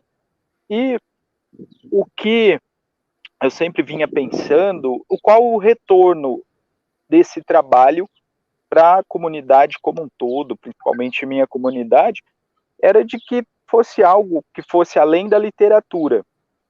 E desde o início pensei que, como eu faço parte, eu sou um sujeito que pertence a um povo e precisava dar o lugar que eu conseguisse alcançar na sociedade, precisava dar um retorno, porque a minha formação, a pessoa que eu sou, é por conta de uma formação que vem de um povo, né? Então tudo isso foi pensado em dar um retorno, né? Mesmo que fosse, independente da forma que fosse, e financeiro também, porque não? Nós temos nossas necessidades. E como o momento que nós estamos passando surgiu durante a finalização, a publicação do livro, e eu tinha outras intenções de fazer a divulgação, de fazer toda, né, a publicação do livro, o lançamento, então foi durante a pandemia. E isso dificultou um pouco a divulgação e fazer o lançamento. Então, o que eu pensei foi de que forma tornar esse trabalho, esse projeto visível, né? Que ele pudesse ter uma visibilidade. E não, as redes sociais, talvez ela atinja, né, uma proporção, mas não como se atingiu saindo na mídia, né? Então, isso fez uma diferença nesse trabalho. Então, como a pandemia atrapalhou todos os planos, e eu precisava divulgar isso de alguma forma para que tivesse uma notoriedade, tivesse um alcance nas vendas e tivesse uma mobilização, eu fui atrás de pensar em divulgar isso, né, num veículo de jornal, né, informativo, e pensando, né, no jornal que a gente tem, né, na região, e procurei, né, me informar de como que se encaminhava, né,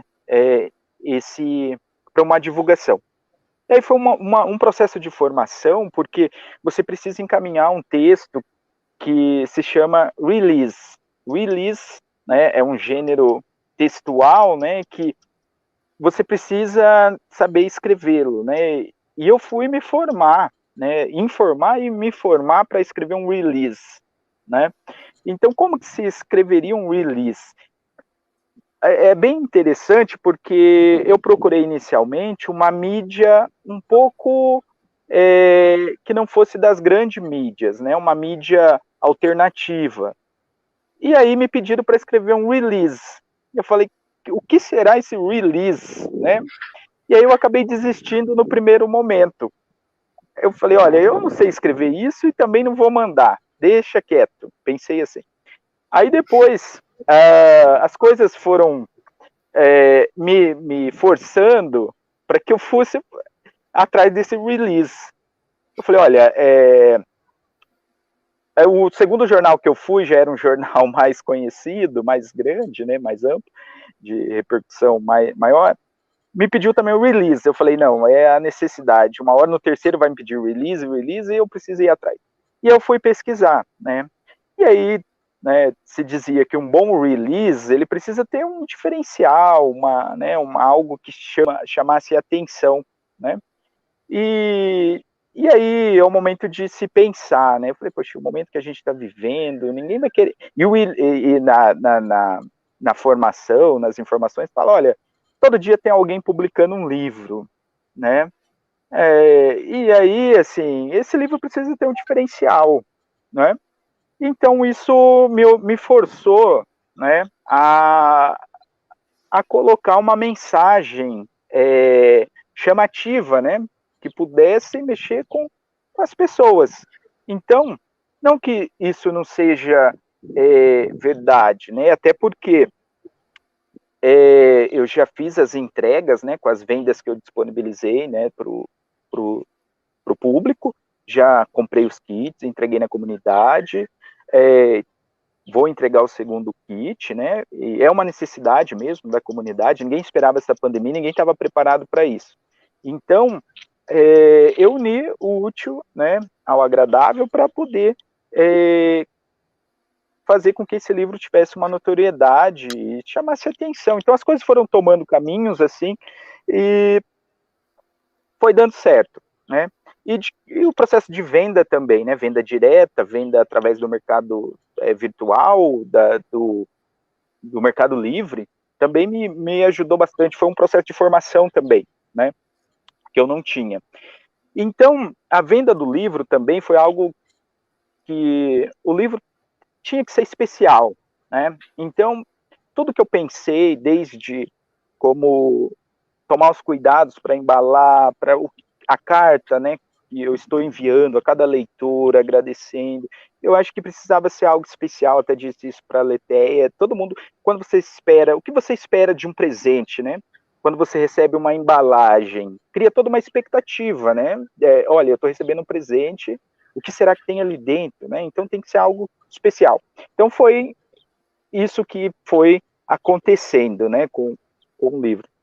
O concurso também, né, voltando no concurso, foi durante a finalização da impressão da gráfica. E aí surge, eu vejo, né, um anúncio, olha, vai ter um concurso e tal.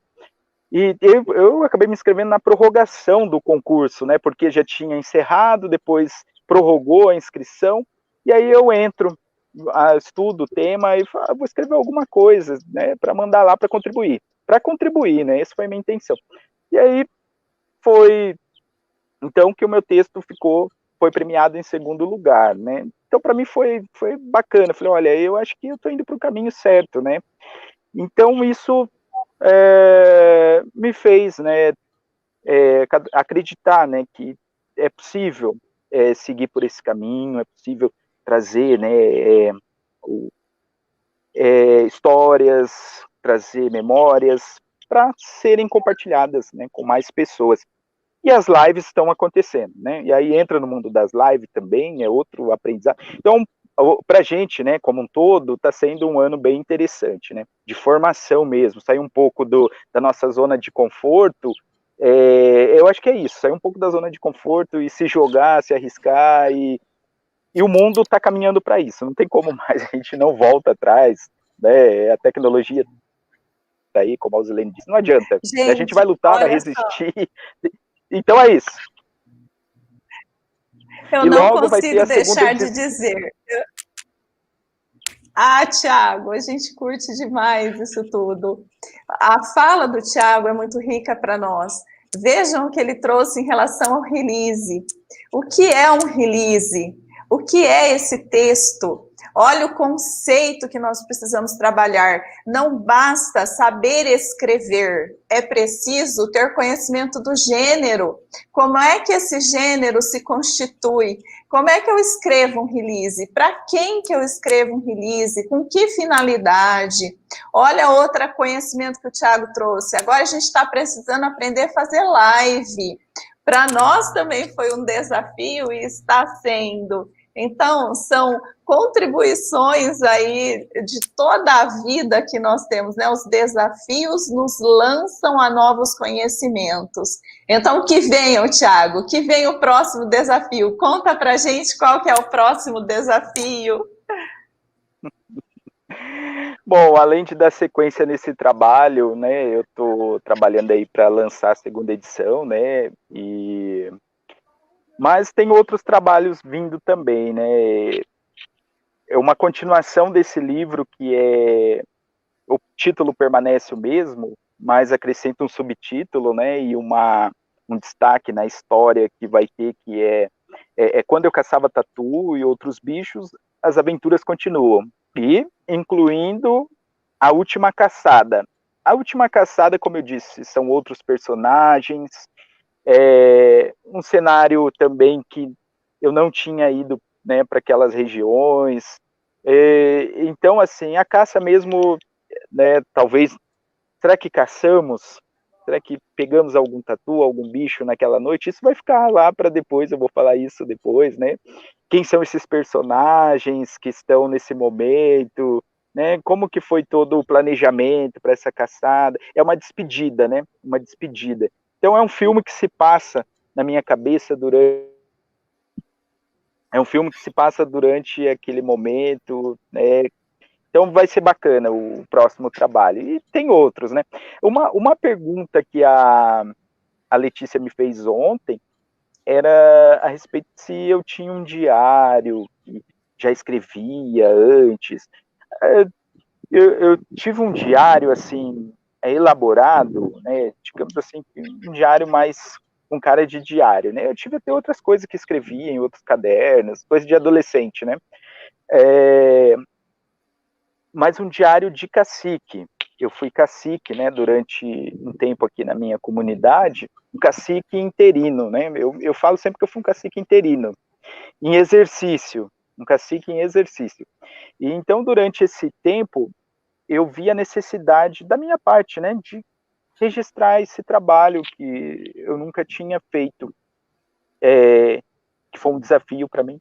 Então, isso eu registrei, né, durante todo esse tempo. Então, é um material bacana também que eu tenho, que eu estou trabalhando em cima disso.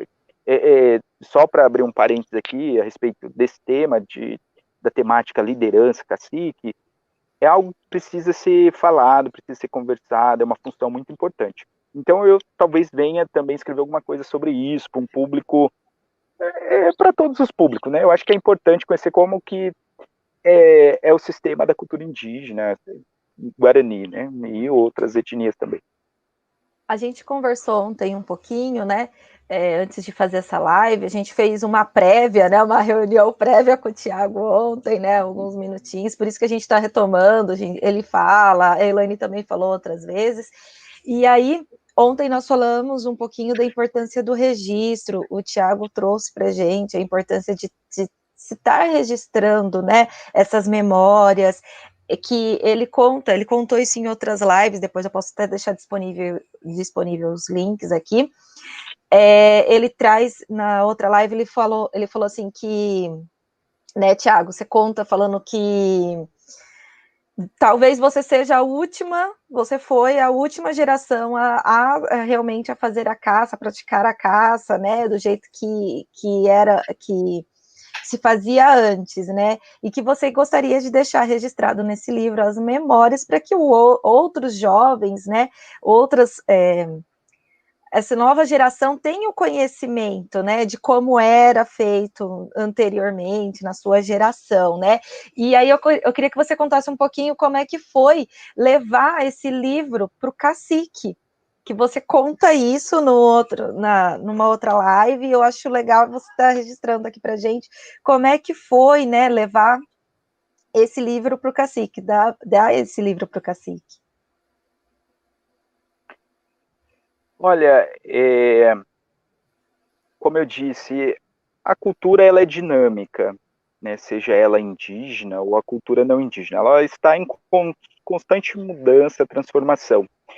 E a nossa também, durante esses tempos, também vem se transformando muito, assim, é um processo de transculturação, né? Não é um processo de aculturação como há muito tempo vinha sendo falado, né? De um pensamento, de uma perspectiva evolucionista, né? De que as coisas iriam evoluir, né? É um pensamento um pouco, né, que hoje já ultrapassado, né, da questão evolutiva, né, falando um pouco dentro da área da antropologia. E então, mas a cultura ela está em constante transformação. A questão da língua, como eu disse, nós fazemos empréstimos, né, de outras línguas, como eu falei uma palavra em inglês, né, start, e aí nós utilizamos muitas no dia a dia da língua inglesa e tudo mais. Então, nós estamos agregando, né? Eu acho que nós agregamos as culturas né? E isso enriquece muito, né? E transformar isso ao nosso favor, né? Então, a minha geração é uma geração que experimentou esse período, né? Esse período de formação do menino que precisa se tornar caçador, pescador, para que ele possa se autossustentar e sustentar a tua família. Então, foi um processo de que naquele momento precisava de saber, né, de conhecer isso, de se formar para, né, para que se pudesse dar conta, né, dessa formação, né. Mas hoje a formação é outra. Nós precisamos, hoje o indígena, ele está por formação na área acadêmica, na área técnica, e seja qual formação for, porque é daí que ele vai buscar o sustento dele. Mas a terra também está presente, né? A terra está aqui presente e as pessoas utilizam essa terra para o seu plantio e tudo mais, mas outras coisas apareceram, né? Então, por isso que eu deixei registrado esse período, que é um período muito rico, né? De muitas coisas acontecendo dentro da comunidade. E a receptividade desse livro na comunidade foi importante, do ponto de vista, né, da comunidade, do ponto de vista do cacique, é uma forma de mostrar que o indígena é capaz, né, de mostrar que ele pode ser um escritor, de mostrar que ele pode ser um cantor, de mostrar que ele pode ser um médico, um advogado. Então, de tempos em tempos, eu acho que agora até com mais frequência, o indígena ele está se formando, né? Eu acho que durante o período se formar, ter acesso aos estudos era difícil, né, para todos, mas para o indígena ainda mais, né? Então, ter uma pessoa, né, que conseguiu alcançar isso, né, essas formações e se tornar alguém que também tem a mesma capacidade de ser como não indígena, isso é importante. Então, para o cacique da comunidade, ele recebeu isso de uma forma muito significante, né? De alguém que colocaria em evidência a comunidade, colocaria em evidência a cultura. Então, foi uma receptividade muito boa, né? Eu acho que não só dele, de toda a comunidade. Foi muito legal. O Thiago, eu acho que a gente não lembra se a gente citou, a gente deve ter citado, mas eu vou ressaltar aqui. O Thiago, ele mora na aldeia Nimuendaju, né, que fica aqui na região de Bauru, porque a live a gente vai disponibilizar em várias redes, a gente não sabe quem vai assistir, então a gente vai deixar registrado aqui, que é da região de Bauru, da região da aldeia Nimuendaju, e nós temos outras aldeias, outras comunidades. Tiago, fala um pouquinho, assim, bem rapidamente, a respeito de uma curiosidade. A Alze trouxe para a gente que existem várias etnias, e aí a gente sabe que vocês são de uma etnia, que é a etnia Guarani, e que vocês não são todas, apesar de termos outras comunidades indígenas, vocês não são todas da mesma etnia, né? Eu falo um pouquinho sobre isso, fazendo um favor para a gente. Então, assim, do ponto de vista do cenário nacional, né, do Brasil, nós somos hoje mais de 300 etnias, se eu não estiver enganado, 305 etnias, falando mais de 270 línguas indígenas, né? Então, são etnias em todos os estados, né, do Brasil, tem povos indígenas. E aqui no nosso município, que é no município de Avaí, tem uma terra indígena onde estão presentes mais de 3 etnias, né? Tem a etnia Guarani, Nhandeva, que é no qual eu pertenço, a etnia Terena, a etnia Caigangue, a etnia Cruaia e Krenak, se eu não estiver enganado também. Então, mas com predominância aqui é Terena e Guarani Nhandeva, né? E depois os Caigangue também tem um número expressivo. E na nossa região, também, em outros municípios, Alze, do município de Arco-Íris, Tupã ali também tem uma terra indígena de Vanuíri, da etnia Krenak, Caigangue, Terena, também é uma uma aldeia multiétnica. E também no município de Braúna, que é na região de Araçatuba, também tem a terra indígena Icatu. Do estado de São Paulo todo, né, todas as regiões do estado de São Paulo tem a presença indígena, né, desde o Vale do Ribeira, Litoral Sul, Litoral Norte, a emenda, vai subir no Rio de Janeiro, Espírito Santo, Bahia, vai, o Brasil todo, né, o Brasil tem a presença ameríndia, né, são os povos tradicionais originários, né, do Brasil. Então, há uma diversidade muito grande de povos indígenas. E é legal, né, Tiago, que no seu livro, a Letéia, até a gente brincou aqui nos bastidores falando que a pronúncia, né, a dificuldade da pronúncia, mas que você traz no seu livro várias palavras do Guarani, né, da língua materna, da sua língua materna, e que no final do livro, é legal a gente colocar que no final do livro ele tem, tá? Não fiquem preocupados, porque tem aqui, nós temos um glossário aqui das palavras de origem Guarani e Andeva, e depois um glossário das palavras de origem portuguesa. Olha, bem aqui no final do livro, então a gente tem aqui um glossário, então não fiquem preocupados. Mas mesmo com a leitura, não precisa ficar indo até o final para ver o que quer dizer, procurar no glossário, não, porque no contexto, você lendo o texto, a gente consegue muito bem saber o que significa aquela palavra, mas ficou incrível a colocação dessas palavras ao longo do texto, né, da língua materna do Tiago. Meninas, querem fazer alguma colocação? Acho que agora nós caminhamos para os agradecimentos, né? Acho que eu vou agradecer mais uma vez o Tiago, dizer do imenso orgulho, da imensa alegria de tê-lo conosco. Muito obrigada pela sua participação, pela sua contribuição conosco, que você, assim, voe alto, e muito alto mesmo, que leve a cultura, e nós vamos ficar, assim, assistindo e com muito orgulho de você e de toda a sua trajetória, que você não seja o único, os professores das escolas indígenas, né, Equeruá, Nimoendaju, Tereguá e Copenoti, sabem o quanto nós incentivamos que vocês escrevam, que vocês registrem, que vocês estudem, tenham conhecimento para projetar essa cultura, para registrar essa cultura na história. Então, a gente tem muito orgulho de trabalhar com vocês, de aprender com vocês. Muito obrigada.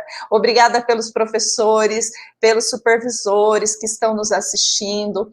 Tem uma pessoa, Tiago, que acho que é seu amigo, que está aqui no chat, agora eu perdi, o José Botelho, ele colocou aqui, que é de Avaí, que conhece você, está aqui conosco também.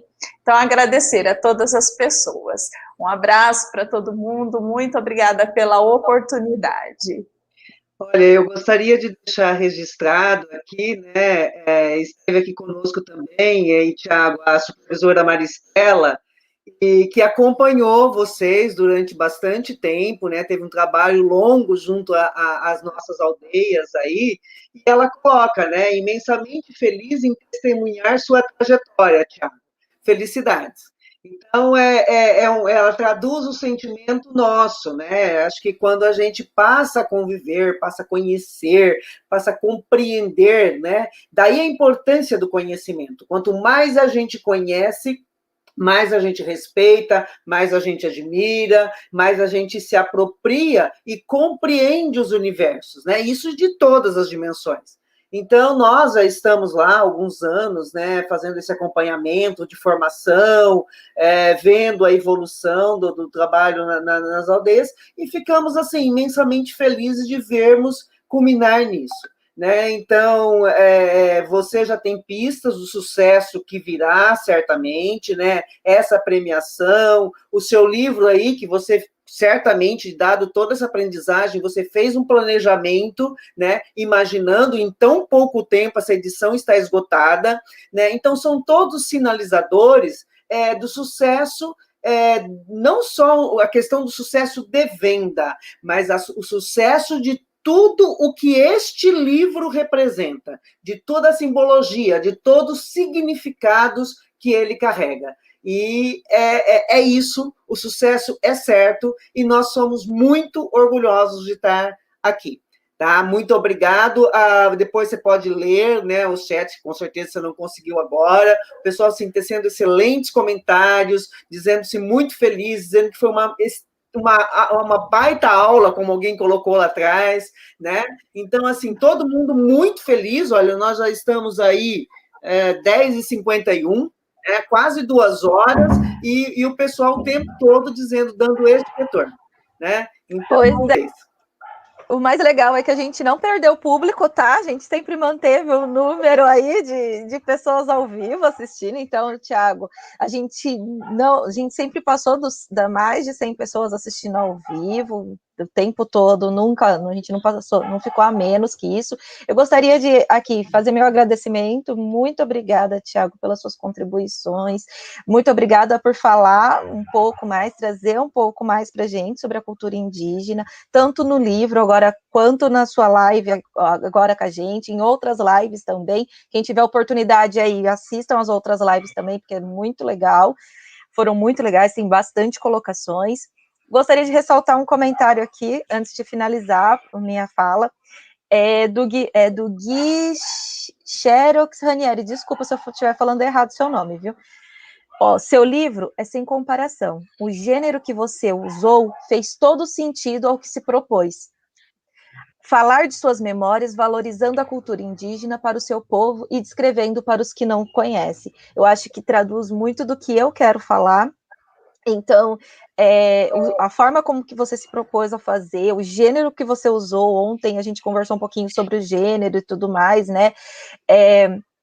O gênero que você usou de memória, de escrita, ele é muito descritivo, é muito detalhista, faz com que a gente se sinta dentro e mais próximo, conhecendo um pouco mais sobre a cultura e mais próximos de vocês, né? Mais próximo da cultura indígena, mais próximo do que é a nossa região aqui, do interior de São Paulo, e isso nos acalenta, nos deixa feliz também, porque não é fácil a gente escrever, o processo de escrita não é fácil. A Alze sempre comenta nas nossas formações que ela queria aprender a escrever do jeito que alguns dos nossos autores conseguem descrever, e você conseguiu traduzir isso, conseguiu descrever a nossa região de uma forma assim maravilhosa, que faz com que a gente se sinta bem próximo de tudo isso. Então eu quero muito agradecer você, muito agradecer o sentido que você está dando, a representatividade que você está dando à cultura indígena, não só a cultura indígena, mas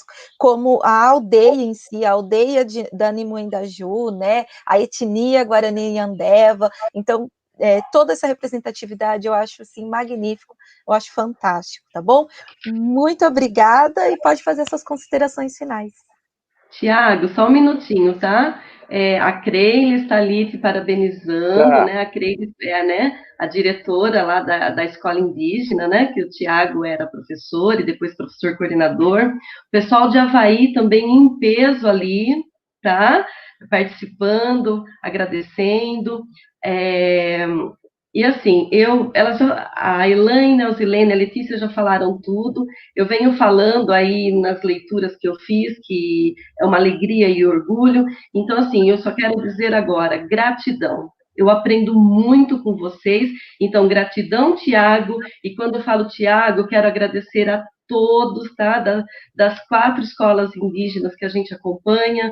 E, assim, que bom que você está abrindo aí, né? O Tiago agora para além da aldeia, né? É o Tiago agora para o mundo, e o mundo precisa disso, precisa conhecer essa riqueza cultural que vocês têm. Então, continua, tá? E nós estamos aqui na torcida. O Aletheia, você perguntou e ele não respondeu, mas eu vou contar que um dos livros dele está na França, não é? Ele esqueceu de responder essa pergunta. Ele tem conhecimento de que foi comprado por uma pessoa que está na França. Tiago, vai lá, agora é com você. Bom, eu que agradeço pela oportunidade de poder estar compartilhando com vocês todo esse trabalho, de como que isso nasceu, desde, né, toda essa minha trajetória enquanto indígena. Então, eu acho que isso precisa que cada etnia, né, eu aqui estou representando o povo Guarani Nhandeva, e também representando os outros indígenas, no sentido de expor a literatura indígena, né, e isso para nós é muito importante no contexto que no momento que a gente vive em nosso país, né, dar voz ao indígena. Então, esse lugar que eu falo é um lugar que, e para quem eu falo, eu acho que não é todo dia que isso acontece, né, de uma forma intencional, né, com objetivos. Então, isso é importante para nós enquanto indígena. E é uma alegria, gente. Eu aprendi muito com vocês, sempre eu falo isso, não é demagogia, não é. Então, eu acho que isso é algo que a gente aprende com o outro, né, a todo momento, né. Então, assim, ninguém aprende sozinho, né? Então, é através dessa, podia dizer, Paulo Freire. Então, agradecer a Letícia, a Elaine, a Leteia, a Alzilene, a Gina e todo o núcleo pedagógico, a diretoria de ensino, por todo o carinho que me deram, as escolas indígenas de Araribá, a minha comunidade, a minha escola, né, que está no meu coração, vai estar sempre, a diretora da escola, os professores, os alunos. Eu acho que isso é incentivá-los, né, para que eles também possam, e eles têm muito potencial, gente, tem ilustradores, tem cantores, atores, nós discutimos até no início do ano sobre o protagonismo, né, do protagonismo dos nossos alunos, assim como um todo, não só os alunos indígenas. Eu acho que é muito difícil alguém que vem de baixo, né, se tornar protagonista. Então, mas eles precisam de bons exemplos, é isso que eu estou tentando trilhar nesse caminho, nessa minha trajetória. E, como eu disse, né, esse trabalho está indo além, né, está rompendo barreiras e indo para outras fronteiras, né. Então, tem um livro meu já circulando, né, na Europa, né, eu achei muito bacana isso, está na França, então uma pessoa de lá que comprou, e então isso quer dizer que nós estamos na França, né, esses personagens, as comunidades indígenas estão, né, nesse país, no novo território. Então, é ocupando territórios, né, a literatura, assim como as autoras indígenas disseram, né, demarcando territórios da literatura. Então é isso, meu agradecimento a todos vocês pela oportunidade, de coração mesmo. Muito obrigado. Um abraço.